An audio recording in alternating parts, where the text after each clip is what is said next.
Good morning, Falcons. It is Tuesday, May the 5th, and welcome to a Falcon Day at Summit Middle School. These are your morning announcements and episode 14 of the Summit Show. Before we get started with some of our special features, I'd like to remind you that the Library Media Center is sponsoring a Fresh Start contest. We are inviting you to take a picture of something that you think represents a fresh start or new life. It could be something you find in nature. It could be a picture that represents a new chapter in your life, like moving from Summit to Homestead next year, or it could be a new hobby that you have recently started. To submit a photo, go to Assignments on the Media Center Canvas page and find Fresh Start New Life Photo Contest. You can upload your picture there from now until May 11th. Winners will be announced on May the 18th. We've got a great Summit show coming at you today. We will hear from Mrs. Bassett with another edition of virtual Summit Bakes.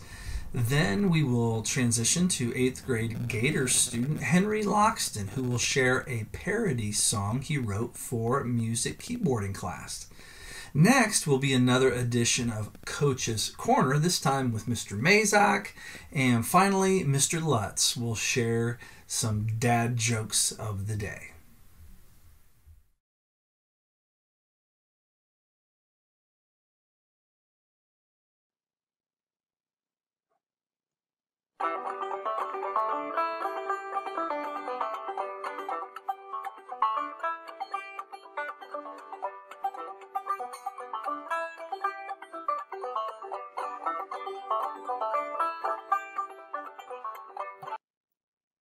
Hi Summit Bakes, it's Mrs. Bassett. Let's talk about some fun things that we can make at home. I know in our first episode we made little mini pizzas, and in keeping with the pizza theme, I thought it might be fun to make little fruit pizzas. I've got some examples here to show you.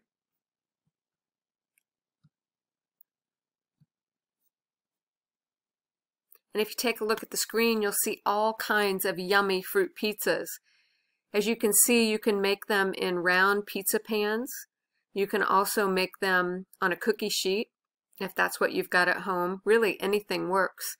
And all it is sugar cookie on the bottom and then your favorite fruit on the top. I want to show you something you can do for 4th of July. This one looks really cool. And then I also found one that is a rainbow. And the great thing about it is you can eat all of this when you're finished. There are some of the rainbow designs. So what I'd like to do today is show you how to make some mini pizzas. And these are bite size, and I'll show you the ingredients you'll need, and we'll get started. So if you want to make a large sugar cookie, you will need the sugar cookie dough, a baking pan, you'll need some frosting, and all kinds of assorted fruits. Just follow the package directions to make the large one. Bake the dough in the oven, let it cool completely, and then spread it with a thin layer of frosting and top it with whatever fruit that you want. I'd like to show you though how to go ahead and make your individual little fruit pizzas. So here's your cookies for your sugar cookie base. You're going to go ahead and spread some frosting on and then top it with any kind of fruit that you like. And you basically have a blank template to work with. Can you imagine all the cool sugar cookie designs Mrs. Nicholson would come up with? Amazing. Hers would be beautiful. Here's some ideas I have for you. Here's my little flower mini fruit pizza. Here's another flower design that I created just out of strawberries and a blueberry. And then I've got this happy little guy. Now, technically, well, I used a blueberry and a mandarin orange for this. His little nose technically isn't fruit. It's a mini chocolate chip, but we're going to go with it.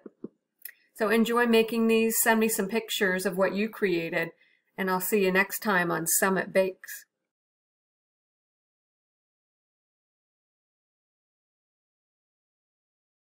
It's beginning to look a lot like quarantine.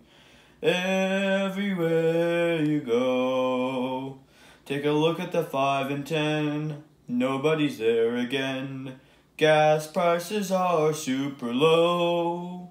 It's beginning to look a lot like quarantine. Everyone's indoors. But the prettiest sight to see is when society will be out once more.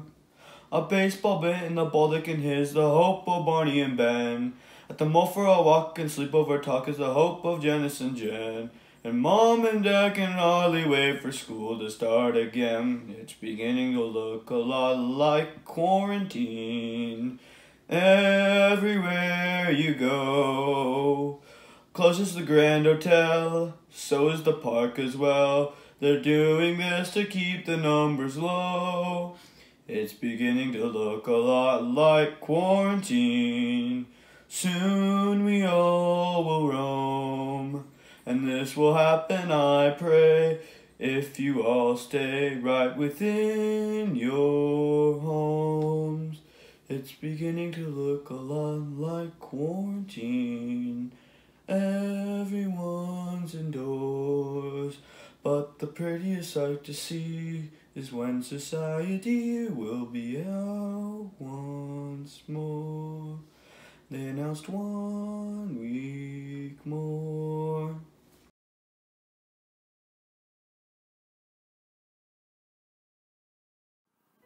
Hey there, Summit Falcons. Just Mr. Mazak here. I'm going to give you guys some information about some things you can do. Many of you might not have known that I'm a Homestead's boys golf coach, and I probably should get changing. So with that said, I'm going to use some movie magic here and get changed. Yeah, I know, I'm a video editing master. Okay, so in the next segment, I'm going to just go over what a putter. So this is my putter. It's got the grip, the shaft, and the putter head. So this is also a golf ball. So what we need to do, if you don't have a golf ball, a ping pong ball works just as well. If you don't have a putter that looks exactly like this, that's okay. You just want something ideally that's got a flat surface right there, so that if the ball hits like here, it'll keep going in this direction. Or because if you have something that's round, like a baseball bat, and you walk around, you mishit it here and you want the ball to go like this, you mishit it down here, it's going to go like that a little bit. So you want to have something that's got this nice flat surface to hit with.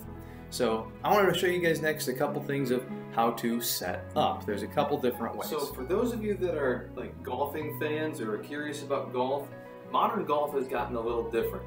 Typically what people have done for most of golfing history is you take your non-dominant hand, you put it on the top of the grip, and then you put your dominant hand below and have your thumbs pointing down. And you want your thumbs just straight in line with where the you'll notice every time I'm going back and forth like this, I do not do any of this at all. That's called breaking your wrists. You don't want to break your wrists. You want to have your wrists locked and firm together. Swing your shoulders so your head is straight above the ball. All you do with your hands and your wrists together is just, it's the only thing that's moving are your shoulders.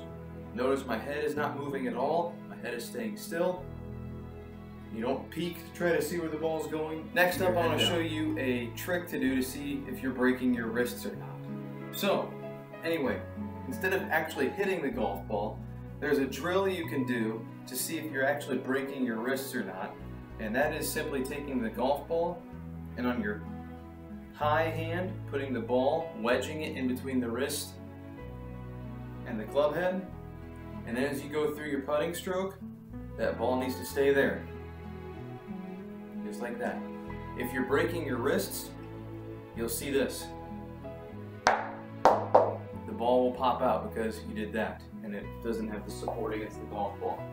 So that's a way to make sure that to see if you're breaking your wrists or not. Okay, so since some of you now have been trying to maybe grab a putter and try to figure out a good grip, let's see what something fun we can do during this time of quarantine inside the house with golf. And you'll notice what I've got here is a glass or cup. I've got a golf ball or ping pong ball is fine, it just makes things a little different. And I've got my putter. You'll notice that I'm on top of a blanket because below this is a hardwood floor. If you try putting on a concrete or hardwood floor, you are going to have a miserable time. The reason is because the ball, I'll push this back, the ball will not stop rolling no matter how slow it goes.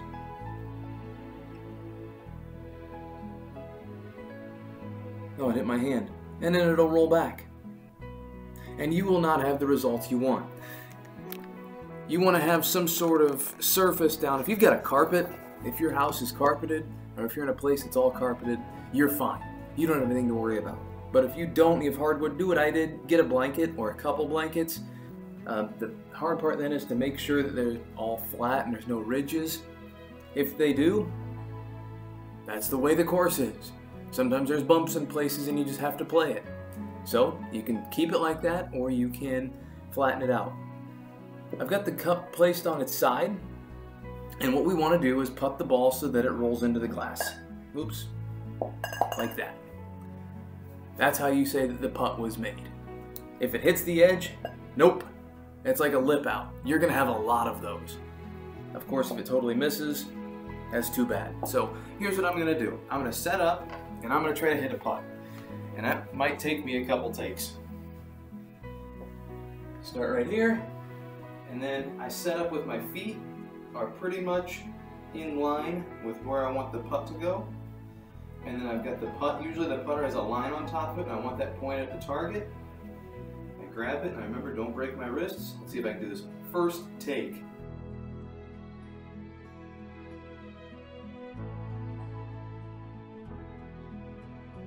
Couple tries, but I got it. So anyway, that's one thing that you can do. You can just have the standard putt like that if you want to, and just maybe take 10 and see how many make out of 10 and try to set a record and try to beat the record, or see how long it takes you to get it in there and see how many putts it takes you in the future, and then try to see the fewest amount of putts to get it into the cup. A couple different ways to keep it like that. You can play by yourself and try to push yourself and get a good score, or you can play against somebody else in your house and see what they do and make it competitive. The next thing I'm going to show you though is what I think is a lot of fun, and it's more about how to think through a golf course and how to think through a golf hole. So I want to show you how that's done in a couple different steps. So I'm in the same spot, but I've moved the cup. The cup is over here, and I've got it to the side. And I think I'm making a mistake. I'm doing that on purpose, because the thing about golf is that there are never two identical situations ever. All golf courses have different measurements, different hole designs, different layouts, and even if you play the same hole again, the wind is going to be different, the temperature is going to be different. All things are variable, and it's really a guessing game and trying to think through the strategy of how you're going to play this. So here we go with this strategy. I'm going to play this like it's a two-shot hole. The cup is sideways. I can't hit it directly into the glass.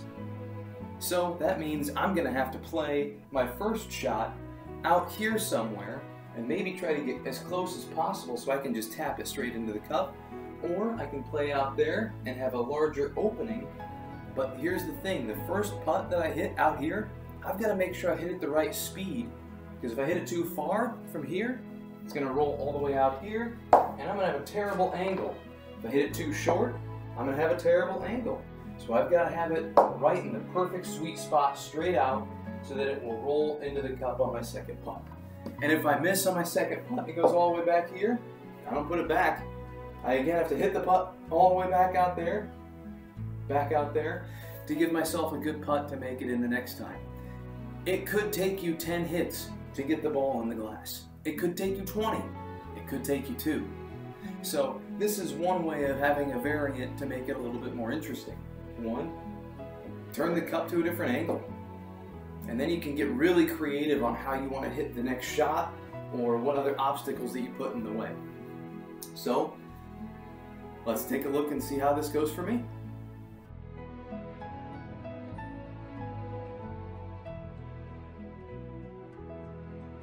Took me 4. Okay. I could have gotten greedy earlier, but I run the risk of banging it way past. So that's one way to make it a variant within a room. Again, with a carpet, this is going to be so much easier for you. So the next thing I'm going to do is I'm going to set up something a little different. I'm going to set up a more complicated hole, and I'm going to put obstacles out, and I'm going to put some things out that are going to really challenge myself for one hole. So let's take a look to see how this goes. So here we go. This is a golf hole that I designed. You can do something similar to in your house. We're going to start here, and notice I'm putting on hardwood. It's going to be tough. And then I'm going to try to stop it on that carpet without going in that dustpan, or without going over. This is going to be really tough to do. And from here, stopping it on the carpet, and then turn in here. And there you can see the glass is over there. I'll show you, I'll get closer, but I've got these obstacles in the way that the ball could bounce off of and ricochet to places I don't want, so I've got to be very careful on where I'm going to put it. And then I come in here, and then down here, I think now you can see the glass right there off to the side, so I've got to have it come in from over there with these obstacles in the way. So here we go. Let's give it a try. There's a couple different ways, well, before I try, there's a couple different ways that you could score this. If you're playing by yourself, again, total number of shots it takes you to get the ball inside the glass, and then set a record for yourself to try to break. If you play against somebody else, total number of shots, and then you could create another hole and play total number of shots, or you could say, oh, I won the first hole, that's 1 point, you won the second hole, that's 2 points, and then play to a certain number of points. So I'm going to give this a shot and see how this works.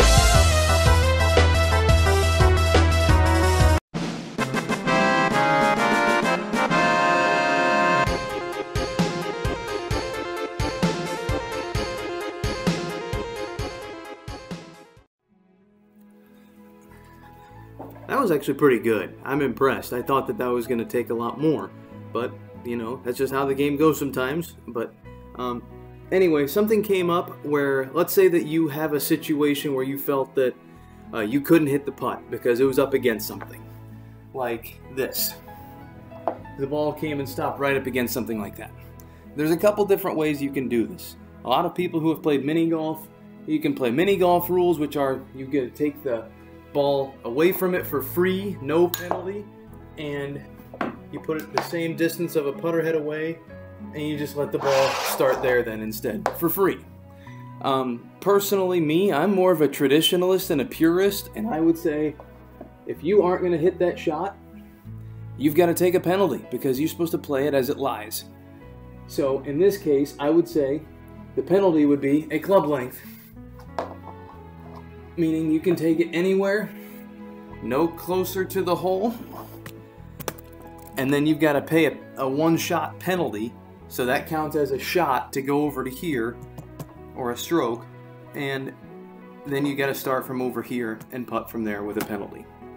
So anyway, I hope you are enjoying yourself. Maybe you do this around your house. Don't break anything. You don't need to take huge swings. You saw how soft I was hitting it on the blanket and on the carpet out there. You don't need to hit it very soft. This is a game of finesse. Distance control is the name of golf. Not distance, distance control.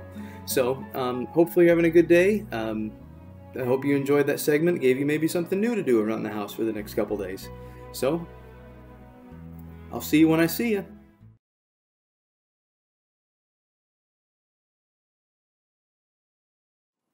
Good morning, Summit.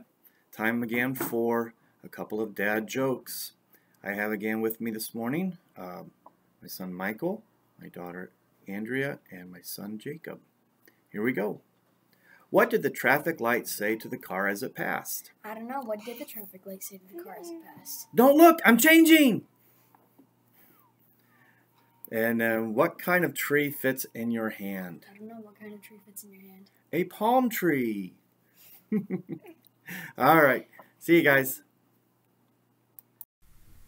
Well, thank you, Mrs. Bassett, Henry Loxton, Mr. Mazak, and Mr. Lutz for the contributions to this episode of The Summit Show.